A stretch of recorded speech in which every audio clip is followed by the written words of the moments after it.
रखा था ये फटे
तो सेंटर स्टेट रिलेशन के बारे में हम पढ़ रहे थे। तो तीन प्रकार के रिलेशन है। एक तो विधायी संबंध, केंद्र और राज्य के बीच में जो विधायी संबंध यानी लेजिस्लेटिव रिलेशनशिप। दूसरा एडमिनिस्ट्रेटिव प्रशासनिक संबंध और तीसरा वित्तीय संबंध। केंद्र राज्यों के बीच में संबंधों के अलावा कुछ विवाद भी है, कुछ कुछ बिंदुओं पे, वो भी आपको याद रखना है। और उसके निराकरण के लिए या उसमें किस तरीके से सेंटर और राज्य के बीच में जो डिस्प्यूट है उसमें कोऑर्डिनेशन लाने के लिए हमारे सरकार के द्वारा समय समय पे जो प्रयास किए गए उसके बारे में भी चर्चा करेंगे। तो सबसे पहले मैंने कुछ दिन शुरू भी किया था, हम लोग विधायी संबंधों के बारे में अध्ययन कर रहे थे। कुछ आर्टिकल मैं बताऊंगा जो इम्पोर्टेंट है, जो पूछे भी जाते हैं आपने। तो एक तरीके से आप देखो तो आर्टिकल 245 से शुरू होता है। ये भाग 11 पार्ट 11 कहते हैं इसको।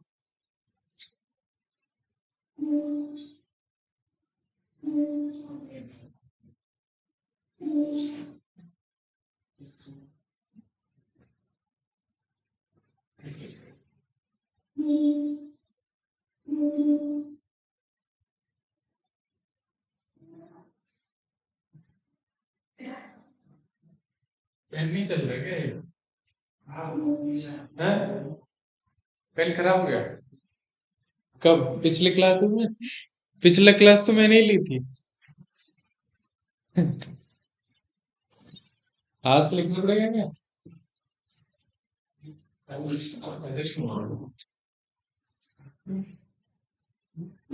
चलो तो सही करो कोई, ये पेन चला के सही करो। तो सबसे पहले आपको याद रखना है कि जो तीन प्रकार की सूचियां दी गई है ना, यूनियन लिस्ट, स्टेट लिस्ट और कॉन्करेंट लिस्ट। ये तीनों सूचियों का प्रावधान किस अनुसूची में है? हाँ, 7 शेड्यूल। ये बिल्कुल याद रखना है आपको। और एक बताया था मैंने, जो अवशिष्ट शक्तियां या रेस्टोरेटरी पावर है, वो आर्टिकल 248 में दी गई है ना। अनुच्छेद 248 में अवशिष्ट शक्तियां दी गई। उसमें प्रावधान है कि हो गया बहुत बढ़िया, थोड़ा कम कर दो उसको वेट।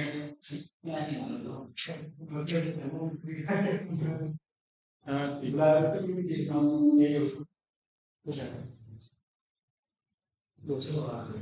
इधर से क्यों?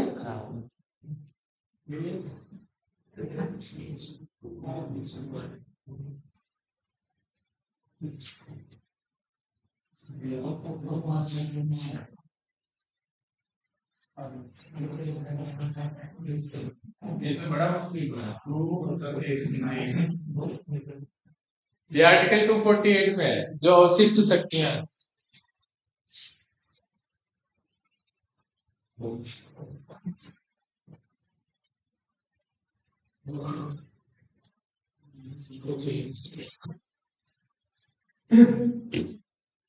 अवशिष्ट शक्तियां जो है वो आर्टिकल 248 में। तो आपको ये विशेष रूप से याद रखना है कि जो विषय तीनों सूचियों में नहीं होंगे वो कहाँ जाएंगे, आर्टिकल 248 के अंतर्गत। उस पे संसद को कानून बनाने का अधिकार है, वो रेस्टोरेटिव पावर के अंतर्गत आता है, अवशिष्ट शक्तियां उससे। ठीक है।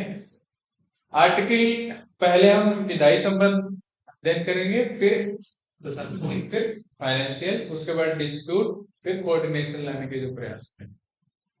तो विधायी संबंधों में देखोगे तो आर्टिकल 245 अनुच्छेद 245 इसमें प्रावधान किया गया था कि संसद द्वारा राज्यों के विधानमंडल द्वारा बनाई गई विधियों का विस्तार, अभी मेरे पास पेन ड्राइव था उसमें क्लियर रहता तुम्हें। 245 है, उसमें प्रावधान किया गया है कि यदि संसद द्वारा कोई विधि बनाई जाती है या राज्य सरकार के द्वारा कोई विधि बनाई जाती है, ठीक से याद रखना।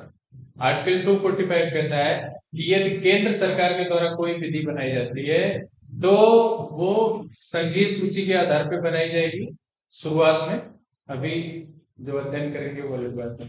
आर्टिकल 245 में है कि केंद्र सरकार के द्वारा बनाई गई विधियों का पूरे देश में एक तरीके से उसका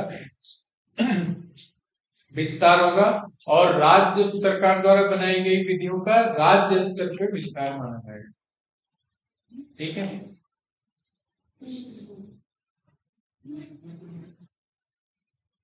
अच्छा, संसद द्वारा कोई विधि इस आधार पे अमान्य नहीं मानी जा सकती कि वो क्षेत्र के बाहर भी उसका अनुपालन किया जाएगा। ठीक है।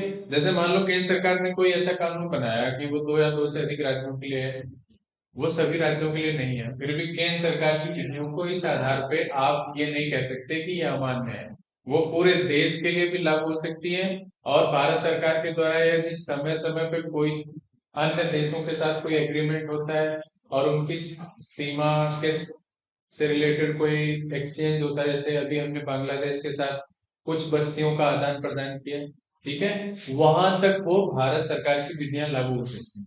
यानी आप भारत सरकार के द्वारा बनाए हुए कानूनों को ये नहीं कह सकते कि ये इस क्षेत्र पे लागू नहीं हो। यानी वो देश में तो लागू हो सकते हैं, देश के बाहर की सीमाओं में भी लागू हो सकते हैं। और कई बार क्या होता है कि इमरजेंसी के टाइम पे कुछ राज्यों तक की विधियां सीमित होती हैं केंद्र द्वारा बनाई हुई, तो आप उसको भी अमान्य नहीं कर सकते, हो सकता है वो विधि दूसरे राज्यों पे भी अप्लाई हो। ठीक है। इमरजेंसी के टाइम में आपको पता है ना, जब आपातकाल लगता है तो केंद्र सरकार को अधिकार होता है कि वो एक राज्य या 2 राज्यों के लिए या 4 राज्यों के लिए कुछ स्पेसिफिक जोन के लिए कोई भी निर्माण कर सकती है, विधि के लिए कानून बनाया जा सकता है। आर्टिकल 247 ये बहुत इंपॉर्टेंट है। इसमें संसद द्वारा ये प्रस्ताव किया गया था कि इसमें अतिरिक्त न्यायालयों की स्थापना की जाएगी, है ना। Power of Parliament to provide for the establishment of certain additional courts. Parliament के द्वारा समय समय पर संसद द्वारा निर्धारित किया जाएगा कि यदि अतिरिक्त न्यायालयों की आवश्यकता है तो वो समय समय पर स्थापित की जाएंगी। इसीलिए आप देखो, जब भी नए राज्यों का निर्माण होता है तो वहां पे एक हाईकोर्ट की स्थापना संसद के द्वारा बनाई गई विधियों के आधार पर की जाती है। और वो पावर कहां से प्राप्त करता है, वो संविधान के अनुच्छेद 247 के आधार। 248 मैंने आपको बताई थी विधायी शक्तियां हैं, है ना, रेस्टोरेटिव पावर ऑफ लेजिस्लेशन है, इसमें तो कोई दिक्कत ही नहीं है। अब कुछ कर के बारे में अगर आपसे पूछा जाए, जैसे सर्विस टैक्स है, सेवा कर है, जीएसटी है, वैट है, ऐसे बहुत सारे कानून भारत में लाए गए समय पे जो इन अवशिष्ट शक्तियों का प्रयोग करते हुए भारत में बनाए गए। तो ये आर्टिकल 248 के अंतर्गत आता है। अब शुरू होता है सबसे इंपॉर्टेंट, इसमें एक बार पीसीएस 11 में क्वेश्चन भी आया है कि राज्य सूची के विषय के संबंध में राष्ट्रीय हित में बिल बनाने की शक्ति, यानी power of Parliament to legislate with respect to the matter in the state list in the national interest, यानी राष्ट्रीय हित में यदि कोई राज्य सूची का कोई विषय इंपॉर्टेंट है, समझिए, तो उस पर निर्माण करने का अधिकार किसको होगा? काउंसिल ऑफ स्टेट्स को। काउंसिल ऑफ स्टेट्स मतलब राज्यसभा। राज्यसभा यदि अपने, इसमें एक चीज याद रखना जो मैंने शुरू में बताया था, इसमें सिर्फ उपस्थित जितने भी मेंबर उपस्थित हो गए उसके 2/3 बहुमत से। इसमें ऐसा नहीं है कि उनका भी बहुमत होना चाहिए। अगर जैसे 243 है टोटल मेंबर, अब उनका बहुमत की आवश्यकता नहीं है, जितने उपस्थित हो जाएंगे और जितने मतलब प्रेजेंट होंगे उसका 2/3 मेजोरिटी से वो बिल पास हो जाएगा। और उस राज्य सूची के उस विषय को राष्ट्रीय महत्व का विषय यदि हम घोषित कर लेंगे काउंसिल ऑफ स्टेट्स के द्वारा, तो उनपे केंद्र सरकार कानून बनाने के लिए स्वतंत्र है। और ऐसे कानून कितने दिनों तक माने जाते हैं? 1 वर्ष तक लागू रहते हैं। अगर राज्यसभा राज्य सूची के किसी भी विषय को राष्ट्रीय महत्व का विषय घोषित करके कोई कानून बनाती है तो वो कानून 1 वर्ष तक चलता रहेगा।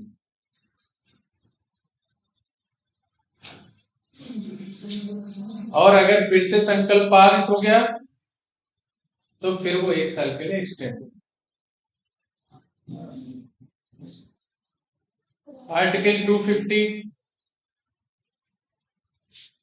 क्या है?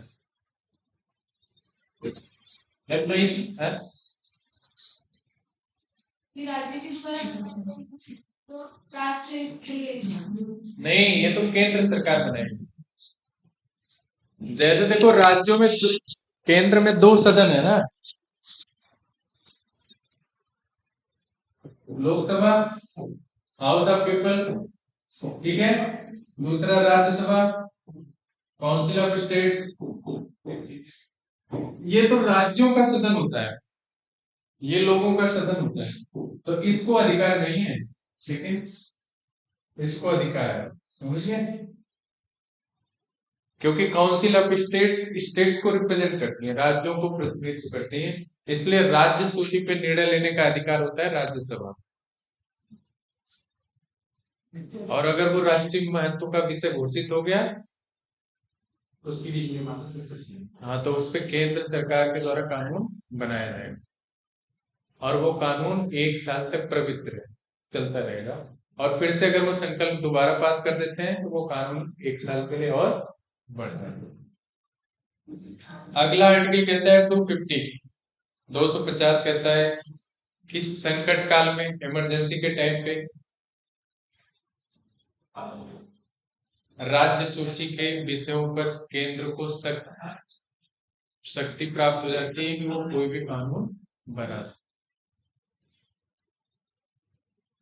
है ना। Power of Parliament to legislate with respect to any matter in the state list if a proclamation of emergency in operation. ठीक है, यदि इमरजेंसी चल रहा हो तो पार्लियामेंट को यह अधिकार होता है कि वो राज्य सूची के किसी भी विषय पर कानून बना सकते हैं। तो 2 विषय तो ऐसे याद रखो। आर्टिकल अनुच्छेद 249 और 250। 249 राष्ट्रीय हित के आधार पर केंद्र सरकार को कानून बनाने का अधिकार है, और 250 में इमरजेंसी अगर लागू है, देश में आपातकाल लागू है, तो केंद्र सरकार को अधिकार है कि वो राज्य सूची पे कानून बना सकते। वैसे मैं बताऊं, राज्यों को राज्य सूची पे पूरा अधिकार है कानून बनाने का। और समवर्ती सूची भी, संवैधानिक परंपरा भारत में ये है कि समवर्ती सूची के विषयों पर भी राज्यों के द्वारा ही कानून बनाए जाते हैं। मतलब अगर आप देखोगे तो लगभग 80% कानून भारत में राज्य सरकार ही समवर्ती सूची का उपयोग करती है, केंद्र सरकार कभी नहीं। ठीक है, एक संवैधानिक परंपरा है। लेकिन ये 2 अनुच्छेद आपको याद रखने पड़ेंगे, 2 अनुच्छेद 249 और 250। और एक राष्ट्रीय हित के आधार पे पावर ट्रांसफर कर देता है, और एक जो है आपातकाल के आधार पर।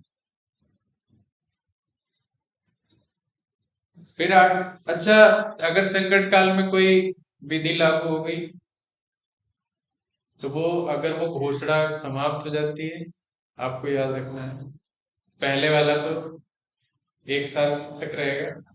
दूसरे में आपको याद रखना है कि जब तक इमरजेंसी चलेगी तब तक तो रहेगा ही।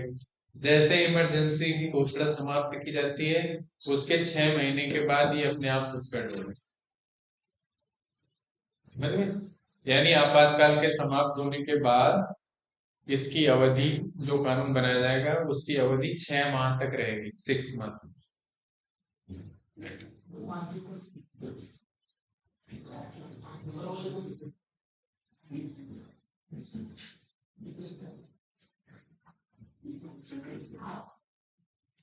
एक आर्टिकल और है इम्पोर्टेंट, वो भी बहुत जरूरी है आपको जानना है। आप जानते होंगे उसके बारे में, मैं तो बता रहा हूँ।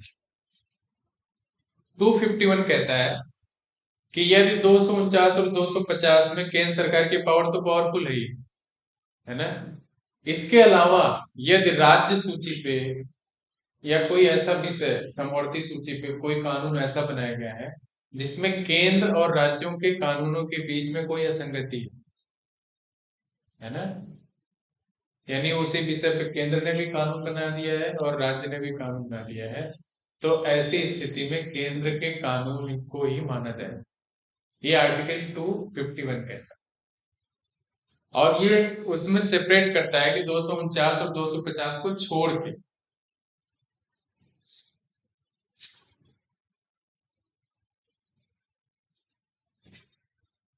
कल मैंने चर्चा की थी आर्टिकल 252, एक बहुत इंपॉर्टेंट विषय है। इसमें power of Parliament to legislate for 2 or more states by consent and adoption of such legislation of any other states। इसमें 2 या 2 से अधिक राज्यों के लिए उनकी सहमति के आधार पर, ठीक है, किसी राज्य के द्वारा अपनी पावर को स्वयं ट्रांसफर कर देना। कल मैंने बताया था ना, जैसे मान लो लोक सेवा आयोग के गठन करना है। अब मान लो उत्तर प्रदेश, बिहार, मध्य प्रदेश, छत्तीसगढ़ सभी राज्यों ने एक संकल्प पारित कर दिया और उसने कहा कि ऐसे विधियों पे, ऐसे विषय पे केंद्र को कानून बनाना चाहिए। ठीक है, तो 2 या 2 से अधिक राज्यों के लिए सहमति के आधार पर विधि बनाने की शक्ति किसके पास चली जाती है? केंद्र के पास। ये आर्टिकल 252 में ऐसा प्रावधान है। इसके अलावा आपसे कई बार पूछा जाता है कि अंतरराष्ट्रीय करारों को या अंतरराष्ट्रीय जो एग्रीमेंट होता है, ट्रीटी होती है किसी देश के साथ, अगर वो राज्यों से रिलेटेड है, मान लो हमने नेपाल के साथ कोई एग्रीमेंट किया और उसमें ये कहा कि उत्तर प्रदेश के कुछ भाग नेपाल को दिए जाएंगे, अब इसमें उत्तर प्रदेश इन्वॉल्व हो गया कि नहीं हो गया? इसका मतलब उत्तर प्रदेश सरकार दे भी सकती, नहीं भी दे सकती, उसका भी तो राज्य, उस राज्य के मुख्यमंत्री को डिसाइड करना चाहिए। तो ऐसी विसंगतियों से बचने के लिए भी भारतीय संविधान में यह प्रावधान किया गया आर्टिकल 253 में। उसमें कहा गया कि अंतरराष्ट्रीय करारों को प्रभावी करने के लिए जो इंटरनेशनल एग्रीमेंट्स होंगे उनको इम्प्लीमेंट करने के लिए केंद्र सरकार के द्वारा कानून बनाए जाएंगे और वो राज्यों पर अपने आप लागू।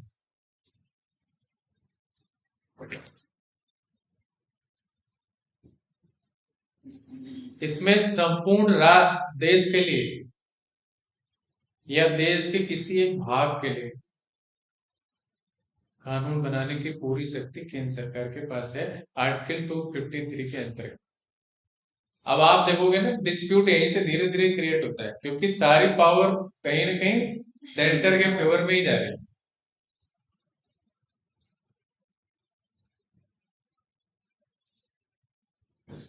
इसके अलावा कुछ विषय हैं, जैसे अनुच्छेद 200, आर्टिकल 200, ये भी बहुत इंपॉर्टेंट है। ये भी विधायी संबंधों के अंतर्गत ही आता है, जिसमें राज्यपाल किसी भी विधेयक के बारे में सहमति देने से इनकार कर सकता है और उसे राष्ट्रपति के विचार के लिए रिजर्व कर सकता है। यानी राज्य सरकार अगर वही कोई ऐसा कानून पारित करती है जिसे राज्य,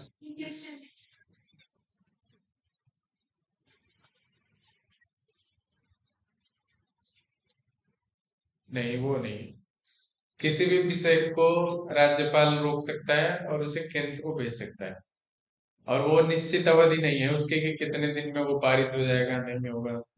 राष्ट्रपति उसे देखेगा, यानी केंद्र सरकार उसे देखेगी। ठीक है, तो वो राज्यों के, वो कहीं ना कहीं पावर ट्रांसफर है एक तरीके से, फेवर में है सेंटर के, कि राज्यों को ये अधिकार नहीं है कि वो मनमाने ढंग से कोई भी कानून बना सके। लेकिन वो दो तीन चीजों के लिए रोका जाता है। जैसे मान लो कोई फाइनेंशियल मामला है, वित्तीय कानून कोई राज्य द्वारा लाया जा रहा है, कोई ऐसे अलग से टैक्स ऐसे लगाया जा रहा है जो नहीं लगने चाहिए। ठीक है, ऐसे विषय को रोक लेता हो, या कुछ ऐसे कानून राज्यों के द्वारा पारित किए जा रहे हैं जो अंतरराज्यीय व्यापारों को प्रभावित करते हो। समझ गए? मतलब अंतरराष्ट्रीय व्यापार को नहीं, अंतरराज्यीय व्यापार। जैसे उत्तर प्रदेश से बिहार में जा रहा है कोई चीज, बिहार से हम इंपोर्ट एक्सपोर्ट कर रहे हैं, तो बताओ बहुत सारी चीजें हम, अब एप्पल है, आलू है, प्याज है, हम नहीं मंगाते। हमारे यहाँ प्याज 60 हो जाती तो हम कभी महाराष्ट्र से मंगा रहे हैं, कहीं गुजरात से मंगा रहे हैं, है ना। तो अंतरराज्यीय व्यापारों को अगर प्रभावित करने वाला कोई नियम है तो उसे रोक लेता है वो। ठीक है, इसके अलावा कुछ ऐसे कानून बनाया अगर राज्य ने, जैसे मान लो किसी राज्य के साथ इंटरनेशनल बाउंड्री लगी हुई है और आपने कोई ऐसा कानून बना दिया जिससे अंतरराष्ट्रीय एग्रीमेंट को कुछ दिक्कत हो रहा है, तो ऐसे चीजों को राज्यपाल रिजर्व कर लेते हैं। ठीक है,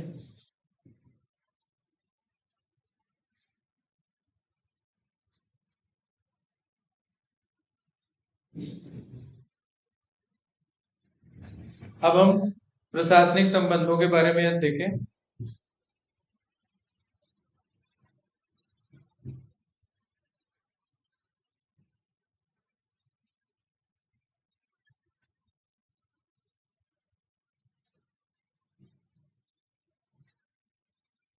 एक इसमें विधायी वाले में भी रख देना, क्या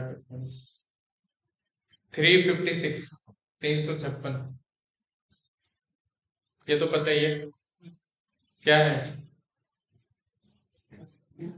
राज्यों में संवैधानिक तंत्र की विफलता पे राष्ट्रपति शासन लगाने का अधिकार केंद्र को है।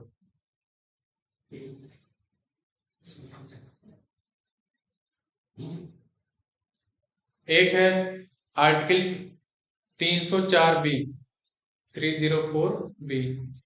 ये पेन खराब हो गई ना, चल नहीं रही, देखो।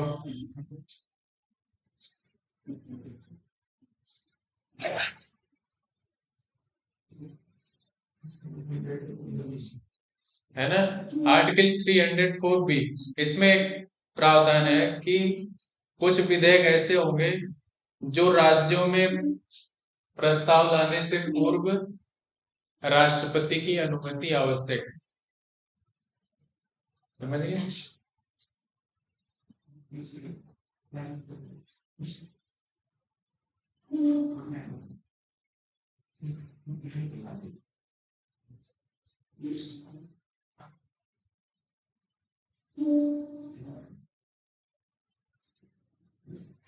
तो इसमें राष्ट्रपति की अनुमति आवश्यक है। अगर मान लो कुछ ऐसे विधेयक हैं जो पारित कर दिए गए और उस पर राष्ट्रपति की अनुमति नहीं प्राप्त हो पाई,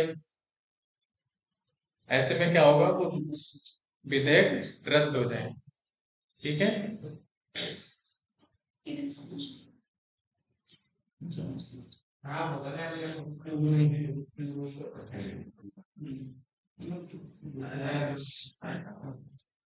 अब पार्ट 11 के दूसरे पार्ट में, दूसरे अध्याय में, चैप्टर सेकंड है, उसमें प्रशासनिक संबंधों के बारे में है। प्रशासनिक संबंधों के बारे में यदि हम अध्ययन करें तो पहला आर्टिकल आता है 256। इसमें राज्यों को obligation of states and the union, ये दोनों को, स्टेट्स और यूनियन को,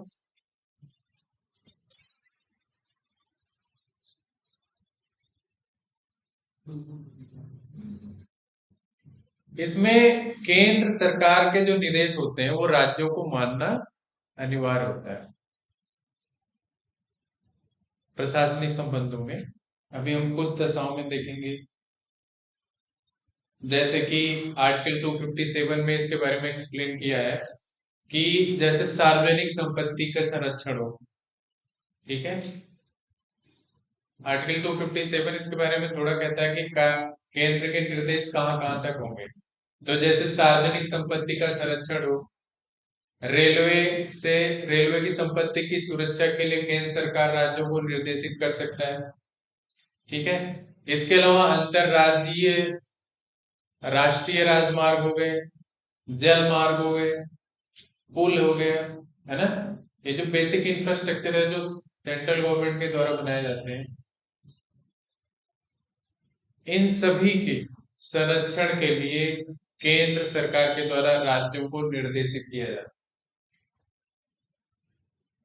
कुछ मामले ऐसे भी होते हैं जैसे किसी राज्य में संवैधानिक तंत्र ठीक से नहीं चल रहा है, या उस राज्य में लॉ एंड ऑर्डर कानून व्यवस्था ठीक ढंग से कार्य नहीं कर रही है, तो भी केंद्र सरकार को अधिकार होता है कि उस राज्य में सीआरपीएफ, केंद्रीय रिजर्व पुलिस बल को डिप्लॉय किया जाए।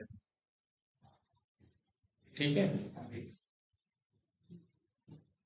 अच्छा, केंद्रीय रिजर्व पुलिस बल भी एक विवाद का बड़ा मुद्दा है। कई राज्य उसे स्वीकार करते हैं, कई राज्य नहीं स्वीकार करते। कई राज्य कहते हैं कि इसके द्वारा केंद्र राज्य के आंतरिक मामलों में हस्तक्षेप कर रहे हैं।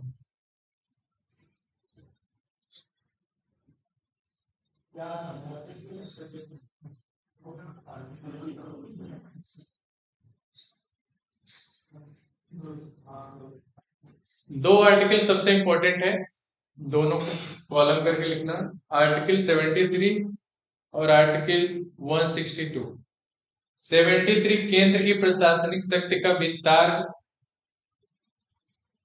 संसद के द्वारा बनाई गई कानून व्यवस्था पर आधारित। ठीक है, पहले ध्यान से सुनो, दो आर्टिकल है जो प्रशासनिक संबंधों को निश्चित करती है, निर्धारित करती है। पहला आर्टिकल संविधान में दिया गया 73, उसमें कहता है कि केंद्र की प्रशासनिक व्यवस्था केंद्र के द्वारा बनाए गए कानूनों के आधार पर निर्धारित की जाएगी। और आर्टिकल 162, 162, ये कहता है कि राज्यों की प्रशासनिक व्यवस्था राज्य के द्वारा बनाए गए कानूनों के आधार पर निर्धारित होगी या उसके आधार पर संचालित की जाएगी। यानी पहले ही जो है संघीय सूची का इस्तेमाल करता है, और दूसरा जो है वो राज्य सूची के आधार पे।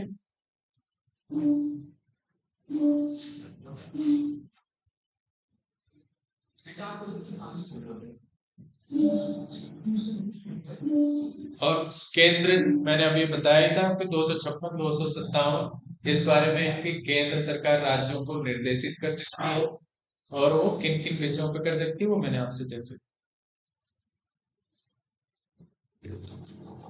इसके अलावा सबसे इंपॉर्टेंट टॉपिक आर्टिकल 260, प्रशासनिक संबंध। चलिए,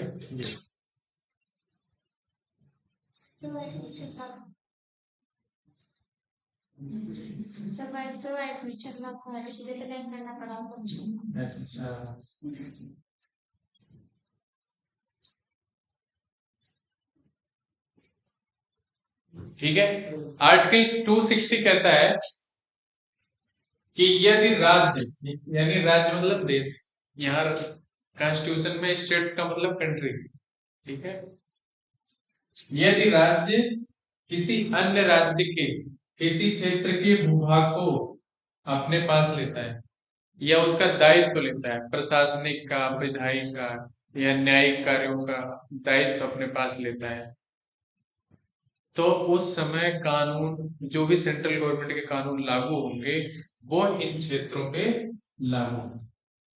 ये जो क्षेत्र होगा ये अन्य देश का होगा, यानी संघीय कानून तो पूरे भारत में लागू किए जाते हैं, पर आर्टिकल 260 कहता है कि यदि राज्य के द्वारा अन्य देशीय राज्यों, अन्य राज्यों के साथ कोई एग्रीमेंट होता है और उसके भूभाग को हम अपने राज्य में ले आते हैं, या उस भूभाग, उस पर्टिकुलर भूभाग के प्रशासनिक, विधायी या न्यायिक कार्यों का उत्तरदायित्व हम अपने ऊपर लेते हैं, उनकी रिस्पॉन्सिबिलिटी लेते हैं, तो हमें हमारे जो संघीय कानून होंगे वो इसके ऊपर लागू होंगे।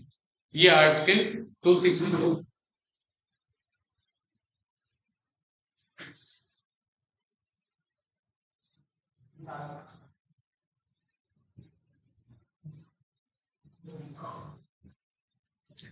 टू 261 ये कहता है कि public acts, records and judicial proceedings, जो सार्वजनिक कार्य है, अभिलेख और न्यायिक कार्यवाहियां हैं,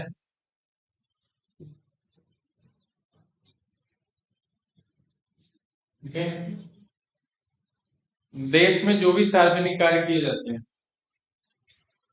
या अभिलेख तैयार किए जाते हैं, अभिलेख समझ रहे हो, न्यायालय में एक अभिलेख होता है, उसकी प्रोसीडिंग्स, कोई भी राज्य इनको मानने से इनकार नहीं कर सकता।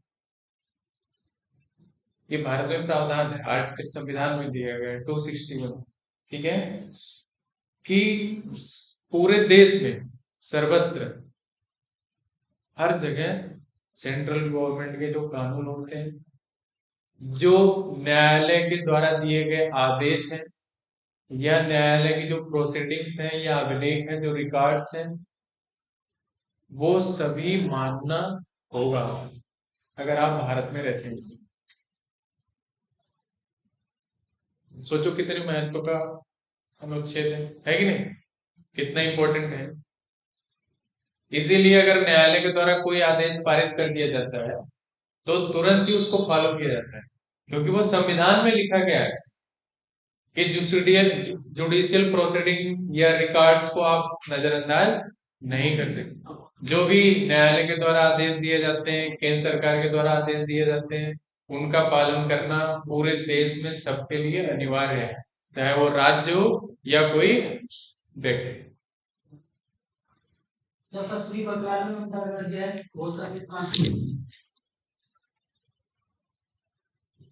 ये तो डिस्प्यूट है, तो वो सब कोई ऐसा कानून बताओ जो उसने मानने से इनकार कर दिया।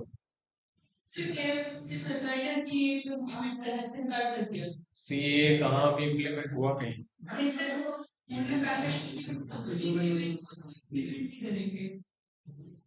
सब करेंगे यार। अगर केंद्र सरकार के द्वारा कोई कानून पारित हो जाए तो राज्य के पास कोई विकल्प ही नहीं उसे लागू ना करे। वो डिले कर सकते हैं, थोड़ा थोड़ा बहुत मॉडिफिकेशन कर सकते हैं, है ना, और वो मॉडिफिकेशन उस पे होगा जिस पे केंद्र सहमत हो। ऐसे मनमाना अधिकार राज्यों को नहीं है कि वो अपने हिसाब से कानूनों को लागू कर सकते हैं, ठीक है। जो थोड़े बहुत मॉडिफिकेशन आप देखते हो कि राज्यों के द्वारा कर लिए जाते हैं उस कानून में, उससे केंद्र सहमत होती है, यानी राष्ट्रपति उस बिल से सहमत होता है, ठीक है।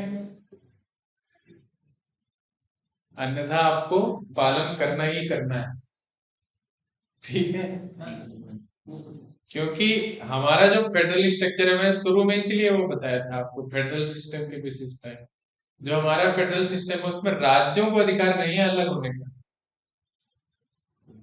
केंद्र सरकार चाहे तो किसी भी राज्य के नाम, क्षेत्र, सीमा में परिवर्तन कभी भी किसी समय कर सकती है, और उसके लिए कोई विशेष बहुमत की आवश्यकता भी नहीं है।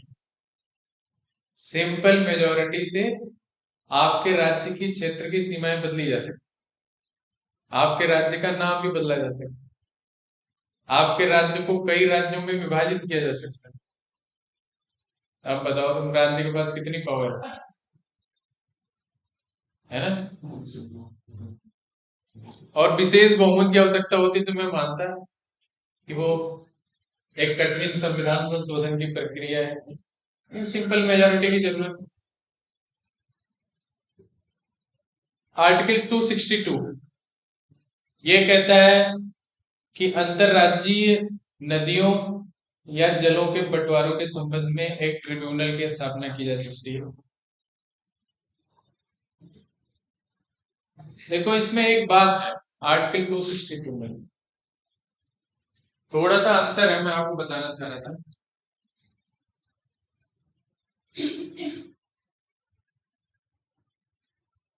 इसमें वो संविधान कहता है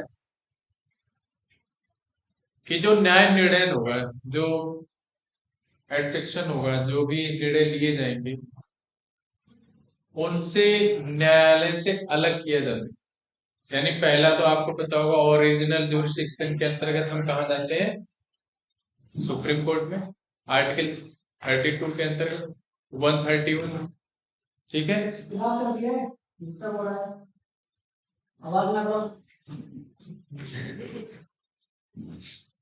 तो आर्टिकल 131 कहता है कि दो से अधिक राज्यों के बीच में कोई विवाद होता है, या केंद्र या राज्य के बीच में कोई विवाद होता है, तो हम सीधे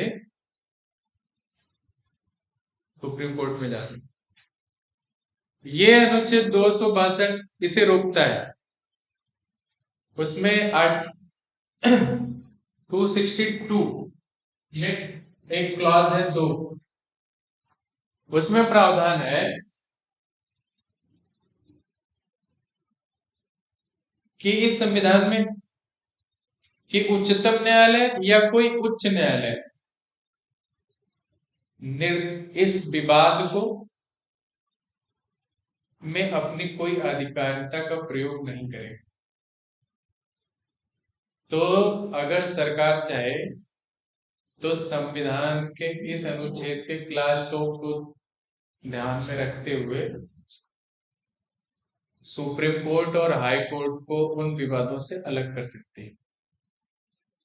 ऐसा क्यों किया गया? क्योंकि देश के संविधानविद ऐसा नहीं चाहते थे कि राज्यों के बीच में जुडिशियल डिस्प्यूट्स क्रिएट हो जाए, ठीक है। क्योंकि कई बार क्या होता है कि मान लो निर्णय न्यायालय में चला गया, जिस राज्य सरकार ने अच्छी पैरवी कर दी, फैक्ट्स दे दिए, उस राज्य में नदी पारित होगी, दूसरे राज्य की नदी बंद होगी। संभावना है कि नहीं है? लेकिन अगर इसका फैसला कोई ट्रिब्यूनल करे या इंटर स्टेट काउंसिल करे, अंतरराष्ट्रीय परिषद को दे दिया जाए, ऐसा प्रावधान इसलिए लाया गया क्योंकि भारतीय संविधान के एक भी एक्ट को आप ये नहीं कह सकते कि जिसपे आपसी सहमति के आधार पर पारित न किया गया। यानी भारतीय संविधान में जो भी वोटिंग हुई, वोटिंग नहीं हुई किसी भी अनुच्छेद के लिए भारतीय संविधान सभा जब बैठी थी, पहले तो ये हुआ कि वोटिंग करा ली जाएगी, लेकिन वोटिंग से जो उसमें संविधान के जानकार लोग थे उन्होंने कहा कि नहीं, वोटिंग से आपसी कलह जो होगी वो खत्म नहीं होगी, इसीलिए उसमें बीच का रास्ता निकालना पड़ेगा, मॉडरेशन करते हुए थोड़ा बहुत कानूनों को आपसी सहमति सबसे प्राप्त हो जानी चाहिए। इसीलिए भारतीय संविधान जब बना तो उस पर कोई डिस्प्यूट नहीं था कि था। आपने कभी देखा नहीं होगा, जिन्होंने भी जो भी संविधान सभा में रहे सबके सिग्नेचर है उसमें, किसी ने वॉकआउट नहीं किया, कोई जाने नहीं लगा, किसी ने वोटिंग की डिमांड नहीं की, किसी ने संविधान सभा की बुराई नहीं की या संविधान को खराब नहीं कहा, सब ने कहा कि अच्छा, क्योंकि संविधान सबके सहयोग से बना था। और किसी एक व्यक्ति की भी आपत्ति अगर संविधान सभा में थी तो उसका भी निराकरण किया गया। इसलिए संविधान सभा ने जब इस आर्टिकल को लिखा तो उसने कहा कि इसे जुडिशियल डिस्प्यूट में नहीं जाना चाहिए, इसमें हम हाई कोर्ट और सुप्रीम कोर्ट दोनों को अलग कर सकते हैं अंतरराज्यीय विवादों में। तो बाद में उन्होंने उसी को आगे करते हुए आर्टिकल 263 में अंतरराज्यीय परिषद की स्थापना की बात है ना, inter provision with respect to an inter state council, अंतरराज्यीय परिषद की स्थापना की। अब देखो अंतरराज्यीय परिषद का काम क्या है? राज्यों के बीच में कोई विवाद हो जाए तो उसका निराकरण कौन करेगा? अंतरराज्यीय परिषद, ठीक है। राष्ट्रपति को अधिकार है कि समय समय पर वो अंतरराज्यीय परिषद को ऐसे विषय सौंप सकते, जिसमें वाटर डिस्प्यूट भी आ सकता है। तो अंतरराज्यीय परिषद के बारे में उपबंध है आर्टिकल 263 में। ये पूछा भी जाता है, कई बार पूछा भी गया है।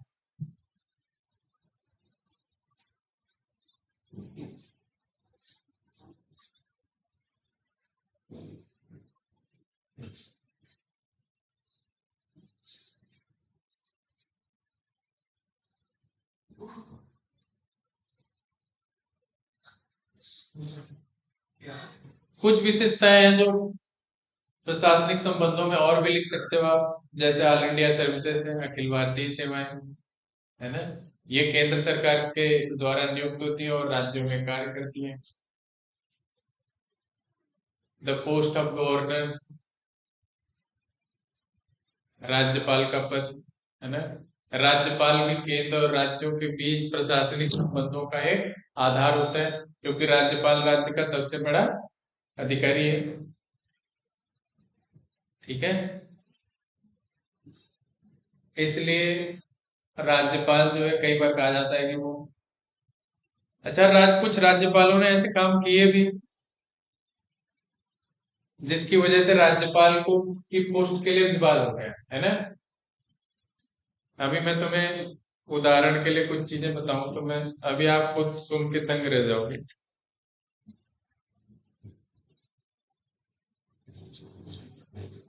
देखो, एनटी रामाराव सरकार, तेलुगु देशम सरकार थी उस समय 1984 में, उसको राज्यपाल ने बर्खास्त कर दिया, जबकि वो पार्टी फुल मेजोरिटी में। ये कुछ केस स्टडी में आपको बता रहा हूँ। 21 फरवरी 1998, उत्तर प्रदेश के राज्यपाल थे रोमेश भंडारी, और उन्होंने अपनी संवैधानिक मान्यताओं को दरकिनार करते हुए कल्याण सिंह सरकार को तत्काल रूप से बर्खास्त कर दिया, जबकि वो सरकार पूर्ण बहुमत में थी। इसी तरह बहुत सारे केस मिलेंगे आपके। करुणानिधि थी तमिलनाडु में, उसमें फातिमा बीबी वहां की राज्यपाल थी। मतलब आपको हजारों केस मिलेंगे भारत में, अगर केस स्टडी में पूरा पढ़ने लगूंगा तो कई घंटे लग जाएंगे। मैं आपको बता रहा हूँ कि राज्यपालों ने हर जगह संवैधानिक परंपराओं का दुरुपयोग किया। ठीक है, कई राज्यपाल अपनी पार्टी, जिस पार्टी के द्वारा वो चुने जाते हैं, या उन्होंने बहुत साल तक जिस पार्टी में सेवा दी उसके प्रति उनका फेथ होता है, तो वो पार्टी के बियॉन्ड नहीं जा पाते, उसकी आइडियोलॉजी के बियॉन्ड नहीं जा पाते, है ना। तो वो भी एक मंशा होती है कि राज्य सरकारों को परेशान करना, बीच बीच में उनका, उनके बारे में कमेंट्स करना। ठीक है, जबकि राज्यपाल का पद बहुत न्यूट्रल होता है, तटस्थ होता है। उसको ये नहीं देखना है कि केंद्र क्या कर रहा है, राज्य क्या कर रहा है, उन्हें ये देखना है कि राज्य में जो सरकार चल रही है वो संवैधानिक परंपराओं का निर्वहन कर रही है, अन्यथा नहीं कर रही है। लेकिन राज्यपाल इस आधार पे राज्य की सरकारों को चलाना चाहते हैं कि जैसे केंद्र की सरकार चाहती है, तो केंद्र के निर्देश को भी वो लागू करना चाहते हैं राज्यों में। इसलिए कई बार राज्यपाल को केंद्र के एजेंट के रूप में, मतलब एक तरीके से टिप्पणी भी की जाती है। तो राज्यपाल के पद को लेकर बड़ा विवाद है। दूसरा, ब्यूरोक्रेसी, नौकरशाही जो है, जो ऑल इंडिया सर्विसेज है, उसको भी लेके सेंटर और स्टेट में कई तरीके से डिस्प्यूट। कुछ राज्य कहते हैं कि जो अखिल भारतीय सेवाएं हैं उनकी वजह से हमारे राज्य की सेवाओं का विस्तार नहीं हो पाता, और प्रशासनिक पदों पर हमारे स्थानीय युवा नहीं आ पाते। क्योंकि आप देखोगे कुछ राज्यों में तो आईएएस ये सारे पोस्टों पे हो जाते हैं, तो जो उनकी राज्य सर्विसेज से जो लोग सेलेक्ट होके जाते हैं, जो उनके पीसीएस से होके जाते हैं, उनको कम अवसर प्राप्त होते हैं। कई बार पीसीएस और आईएएस लॉबी के बीच में ये को लेके बहुत विवाद है, अभी भी है, उत्तर प्रदेश में भी तुम देखो रोज अखबार में आता रहता है कभी, आप अगर ध्यान दो तो यहाँ देखोगे कि अब मुख्यमंत्री के ऊपर है। कई मुख्यमंत्री चाहते हैं कि आईएएस लॉबी रहे, क्योंकि वो बाहर से आते हैं, अलग राज्य का युवा अलग राज्य में सेवा देता है, कोई कोई अपना कैडर पाता है। तो उनका यह रहता है कि जितने भी महत्वपूर्ण पोस्ट है उन सब पे आईएएस अधिकारियों की नियुक्ति हो जाती है, या कई बार केंद्र सरकार की स्पेशल निर्देश जाते हैं कि नहीं, इस पद पे नियुक्त किया जाए। इसकी वजह से जो पीसीएस लाभ होती है, जो राज्य की सेवाएं हैं, उनके लोगों को उचित अवसर प्राप्त नहीं होता, चाहे वो लंबे समय तक सेवा दे लेते हैं फिर भी वो अच्छे पद प्राप्त नहीं कर पाते। इस वजह से वो बड़ा विवाद हो जाता है। कई बार क्या होता है कि सेंट्रल गवर्नमेंट के जो कानून है वो तो आईएएस अधिकारी लागू कर देते हैं, उसे अच्छे से लागू करते हैं, लेकिन राज्यों के द्वारा बनाए गए कानूनों पे उनकी शिथिलता हो जाती है। कई बार अधिकारी मंत्री कहता रहता है और वो फाइलें वही लटकी रहती हैं। तो उसको पब्लिक एडमिनिस्ट्रेशन जब आप पढ़ोगे तो उसमें एक वर्ड आता है रेड टैप एटिज्म, लाल फीता सही। वो इस ब्यूरोक्रेसी के लिए ही वो कमेंट किया गया था, क्योंकि ब्यूरोक्रेसी क्या करती है, काम को रोकती है, एक टेबल से दूसरे टेबल पे जाओ फिर तीसरे टेबल पे जाओ। इसीलिए इन्हीं सब चीजों को रोकने के लिए जो 90s के दशक की ब्यूरोक्रेसी थी, एक हमारी प्राइम मिनिस्टर हुई इंदिरा गांधी, उन्होंने एक शब्द दिया था, प्रतिबद्ध नौकरशाही।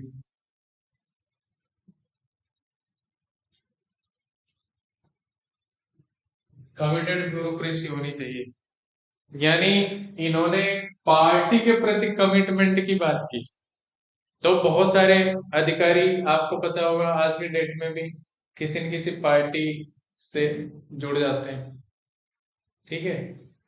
और 1980 के आसपास तो इंदिरा जी ने इस बात को खुले तौर पे कहा कि नौकरशाही के प्रकृति प्रतिबद्ध होनी चाहिए, कि वो पार्टी पॉलिटिक्स को आगे बढ़ाए। यानी उस समय आपको पता होगा गरीबी हटाओ वो सब योजनाएं बहुत सारी चल रही थी कांग्रेस सरकार के द्वारा। तो वो चाहते थे कि जो कांग्रेस की नीतियां हैं उसे भी ब्यूरोक्रेसी के द्वारा पूरे देश में लागू करना चाहिए। बाद में जब प्राइवेटाइजेशन शुरू हुआ तो सिंगल विंडो क्लियरेंस की मांग बढ़ने लगी कि सारी फाइलों का निस्तारण सिर्फ एक टेबल पे होना चाहिए। इसीलिए देश में जब लिबरलाइजेशन की पॉलिसी शुरू हुई तो इंडस्ट्रियलिस्ट ने डिमांड की कि हम अधिकारियों के टेबल पे थोड़ी घूमते फिरेंगे, इसीलिए हमें सिंगल विंडो क्लियरेंस चाहिए। इसीलिए जगह जगह पे एक एक फाइल तैयार की जाती है आज के टाइम में भी। और आप देखोगे जब आप कहीं किसी राज्य में इन्वेस्टमेंट के लिए जाओ, या जैसे हमारी योगी सरकार है उत्तर प्रदेश में, वो कहते हैं कि आप इन्वेस्ट करो और इसके लिए कोई सिर्फ मंत्री से मिलना है आपको, एक प्रपोजल बनाना है, उस डिपार्टमेंट को भेजना, बाकी डिपार्टमेंट वाले आपको खुद ही फाइल क्लियर करके दे देंगे।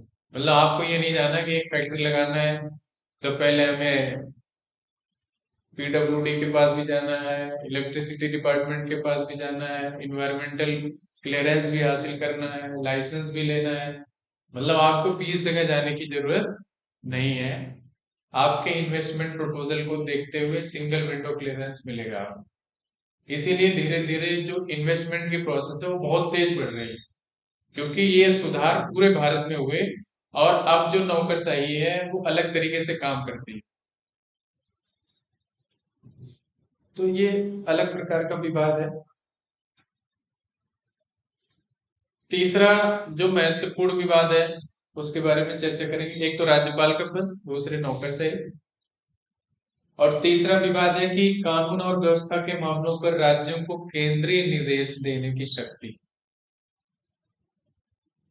इसको भी लेकर बड़ा विवाद है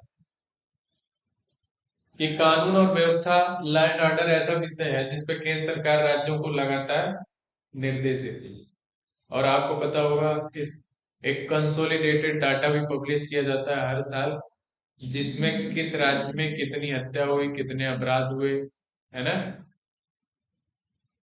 और उस आधार पे एक इंडेक्स भी निकाला जाता है कि किस राज्य की राज्य सरकार सही ढंग से काम कर रही है, किस राज्य की सरकार सही ढंग से काम नहीं कर रही। तो जो लॉ मिनिस्ट्री होती है भारत सरकार की, वो लगातार राज्यों की कानून व्यवस्था पे नजर रखती है और केंद्र सरकार के द्वारा तमाम निर्देश लागू किए जाते हैं राज्यों के लिए। इसलिए राज्य क्या सोचते हैं कि कानून व्यवस्था हमारा विषय है और उस पर केंद्र सरकार को निर्देश देने का अधिकार नहीं। जबकि देश देश में मान लो जैसे राष्ट्रीय संपत्ति हो गई, रेलवे हो गया, है ना, या राष्ट्रीय राजमार्ग बनाए जा रहे हैं, बहुत सारी देखोगे कि संघीय सरकार की संपत्तियां हर राज्य में है कि नहीं? उनकी सुरक्षा की जिम्मेदारी कौन लेगा? राज्य को लेना है, तो राज्यों को निर्देश भी तो लेना होगा। ये कोऑर्डिनेशन का मामला है, समन्वय का मामला है, आपस में समन्वय कर सकते हैं। लेकिन कई राज्य सरकारें अगर केंद्र की, दरअसल पार्टी पॉलिटिक्स उसमें इन्वॉल्व हो जाती है, दलीय राजनीति की वजह से राज्य सरकारें केंद्र सरकार का विरोध करती है, या केंद्र सरकार राज्य सरकार का विरोध। तो एक मामला ये है। चौथा पॉइंट है जो डिस्प्यूट का, वो है आर्थिक नियोजन या इकोनॉमिक प्लानिंग।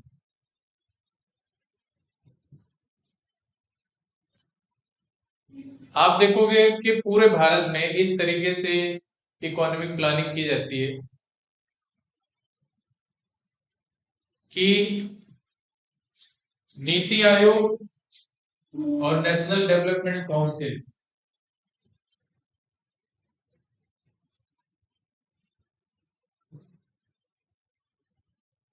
है ना, नीति आयोग को पता ही है, पहले प्लानिंग कमीशन था, फिर बाद में नीति आयोग हुआ 2015। ये दोनों पूरे देश के लिए, और एक पॉइंट फाइनेंशियल कमीशन, ठीक है, वित्तीय आयोग। वित्तीय आयोग का गठन प्रत्येक 5 वर्ष में किया जाता है और वो अगले 5 सालों के लिए रिकमेंडेशन देता है। संविधान में प्रावधान है इसके लिए, ये संवैधानिक निकाय है। अब ये आप देखोगे तो नीति आयोग भी पूरे देश के लिए इकोनॉमिक प्लानिंग तैयार करता है, आर्थिक नियोजन तैयार करता है, जो भी योजनाएं होती है उसकी संस्तुति भी करता है, ठीक है, पूरे देश के लिए इकोनॉमिक प्लानिंग तैयार करता है।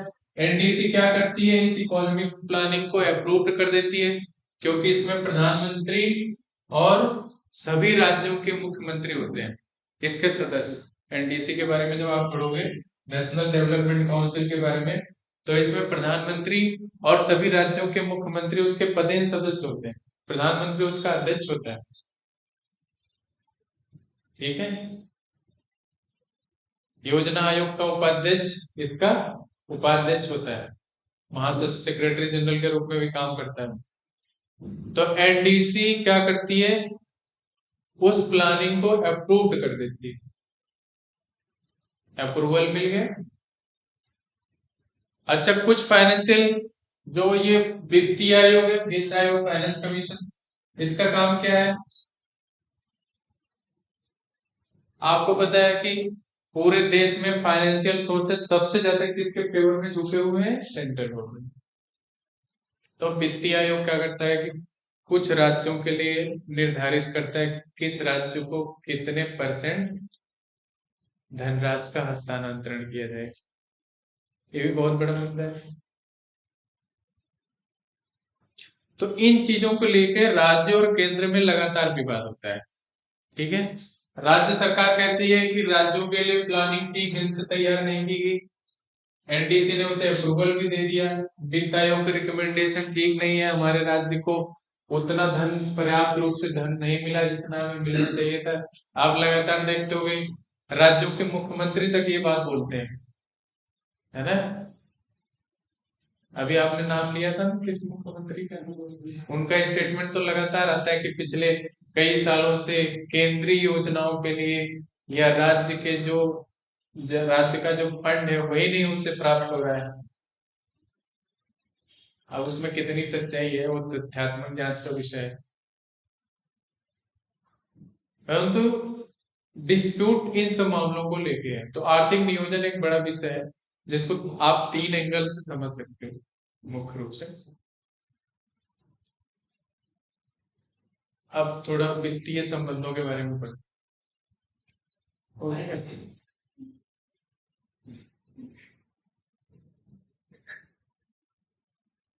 चलो बंद करो। वैसे तो कितने मिनट का रहेगा? अगली भी क्लास है ना, मैं उसको पढ़ा के ले लेता हूँ। लेकिन आप की है, सर ने बोला कल मैं नहीं आऊंगा, सर पढ़ाएंगे। या